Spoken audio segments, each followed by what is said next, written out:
In our first episode, we ventured deep into the breathtaking landscapes of the old Silk Road, where freezing temperatures tested our endurance and the untamed wilderness revealed its raw beauty. From elusive wildlife roaming the snow-clad trails to mist-covered valleys that seemed untouched by time, every moment was a testament to nature's magnificence. But this was just the beginning. Our journey into the realm of the cloud warriors continues. The rain fell relentlessly through the night. It wasn't until the early morning hours that the downpour softened. Zuluk in the night, homestays. That's our canteen. And that is a small heart-shaped decoration on the homestay.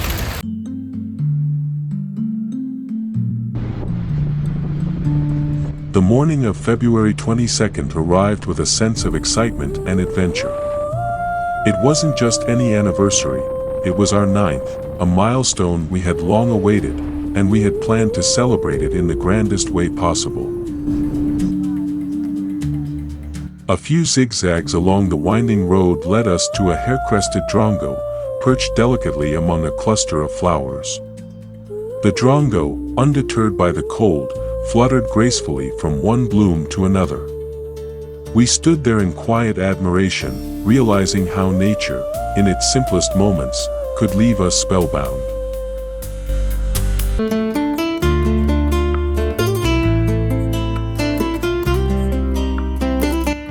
As we ascended the winding roads, a winter wonderland unfolded before our eyes. Snow blanketed the landscape in pristine white, turning the mountains into a dreamy spectacle. The result of yesterday's snowfall. It's white. It's milk all around. It's milky frozen milk. You can see. Beautiful Himalayas, incredible India.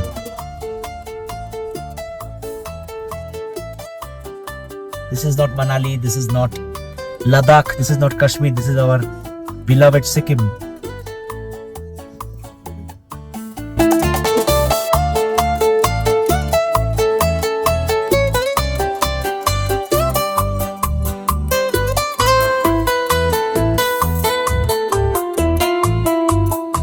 And then, as we reached Thumbi Viewpoint, the world before us took our breath away. A vast expanse of snow-covered peaks stretched into the horizon, clouds rolled beneath us, weaving through the mountains like a flowing river of mist. In the midst of such serene nature, we celebrated our anniversary in the most magical way possible. Surrounded by snow-laden peaks and the crisp mountain air, time seemed to slow as we soaked in the beauty of the moment.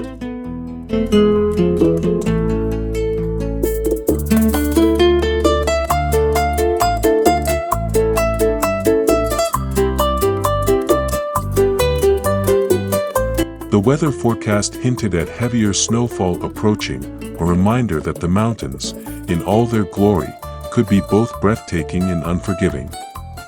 Reluctantly, we knew it was time to leave this heavenly place and make our way back to Zuluk, our base. As we made our way downhill, Babek, our ever-enthusiastic guide, surprised us with an unexpected detour to a trout fish farm nestled in the valley. The farm was alive with movement, shimmering ripples as countless trout swam gracefully beneath. It was mesmerizing to watch, almost hypnotic, as they weaved in and out, responding to the slightest disturbance with effortless agility. Babek explained how the farm nurtured these magnificent fish, thriving in the pristine mountain water.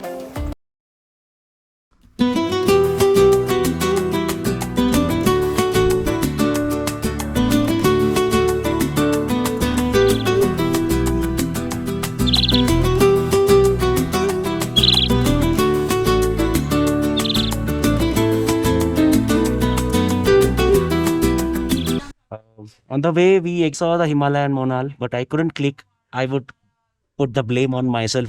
So I should have been proactive. I didn't.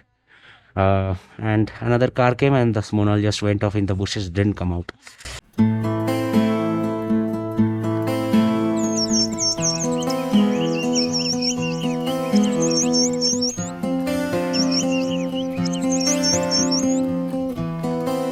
I mentioned in my previous vlog, the adjoining areas near our homestay were brimming with avian activities, turning every morning into a delightful symphony of chirps and fluttering wings. It felt as if the entire valley had come alive with the melodies of its winged residents, each branch and bush hiding a new surprise.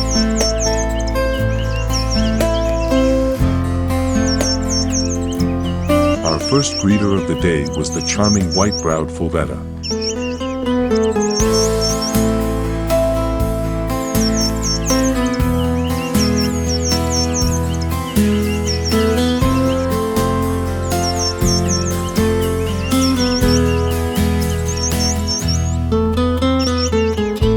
This tiny, energetic bird flitted through the foliage, hopped from branch to branch, foraging among the leaves, pausing every now and then as if acknowledging our presence before disappearing into the dense undergrowth.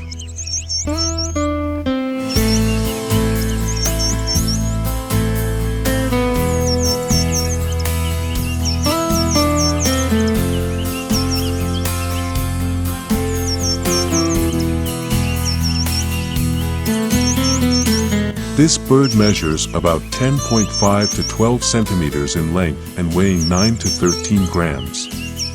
It is characterized by its striking appearance, which includes orange suffused wings, a dark crown, and a bright white throat and brow, ranging across the Indian subcontinent and Southeast Asia.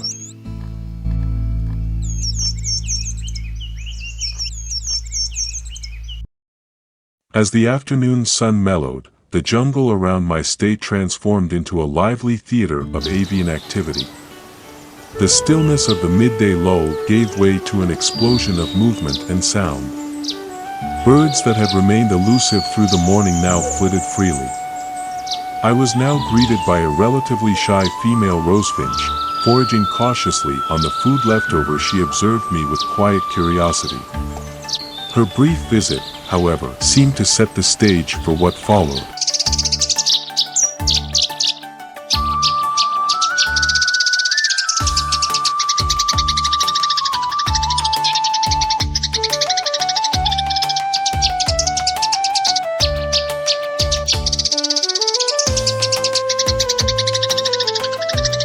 Encouraged by a local resident's tip about an area frequented by birds, I decided to move to a different spot.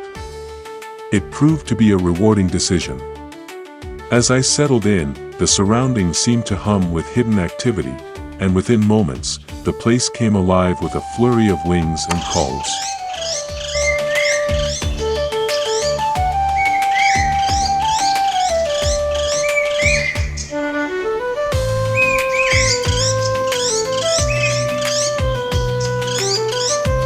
Within minutes, to my disbelief, the dense undergrowth rustled, and out from the shadows emerged a pair of chestnut-headed laughing thrush. Without hesitation, they launched into a frantic foraging frenzy, hopping energetically across the forest floor.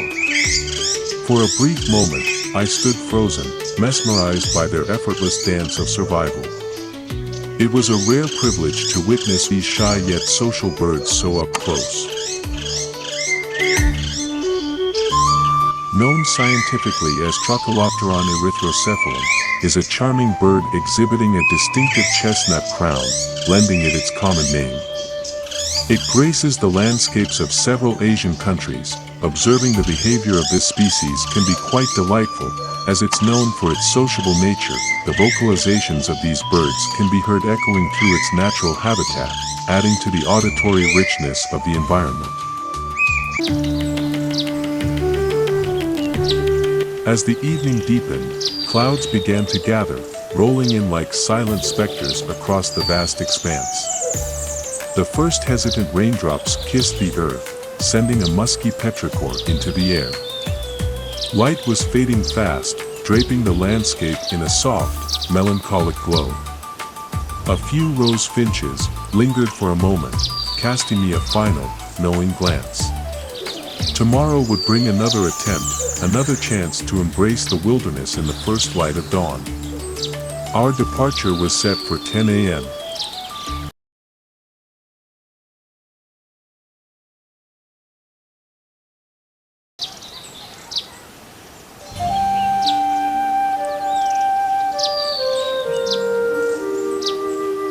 The first morning light spilled gently over the landscape, painting everything in a soft golden hue. As I stepped outside, the crisp air carried a sense of quiet anticipation. I caught sight of a dark-breasted rosefinch male foraging in the adjacent ground. He pecked and flitted about with unhurried grace, oblivious to my quiet admiration. Just me, the bird, and the unspoken beauty of the wild. With that cherished sighting etched into my memory, I knew the day had begun on the perfect note.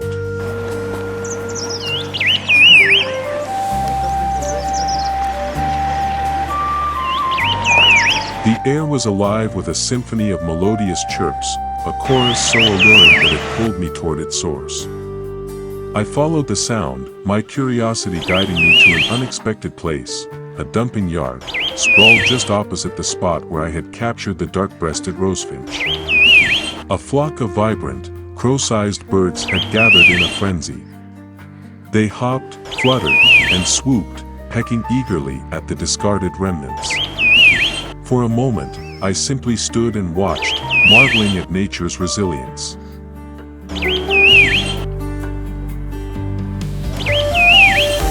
The frenzied symphony of chirps now had a face, several, in fact.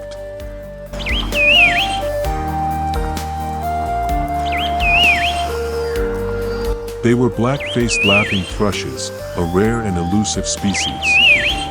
As I stood observing, one curious individual broke away from the flock.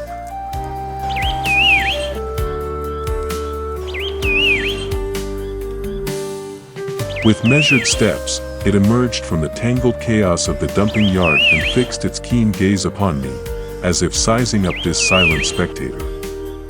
Then, as if satisfied, the thrush turned and made its way toward the open lawn, blending effortlessly with the finches. Together, they foraged in.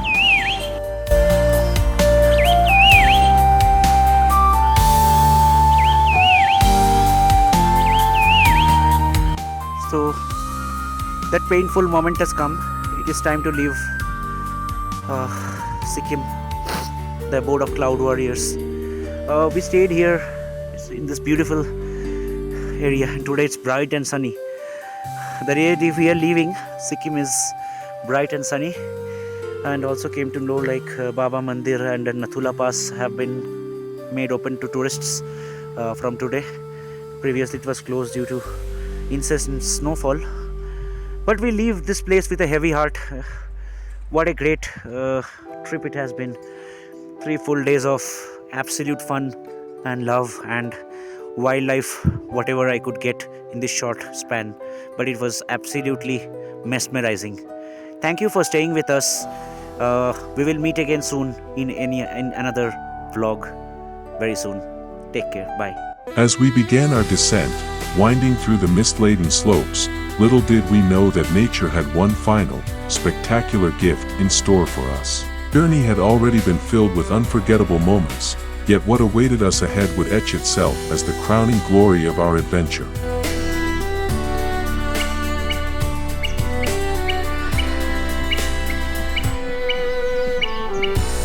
And then, there it was, my dream bird. The Himalayan monal. Its iridescent plumage shimmered like a living jewel.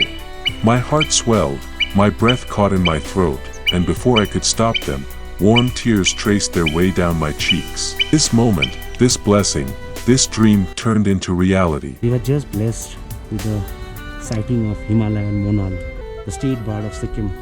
It's a very holy bird. We are really happy, we're extremely happy. Don't forget to like, follow, share and subscribe to my channel. Don't forget to hit the bell button to get the latest updates. Thank you.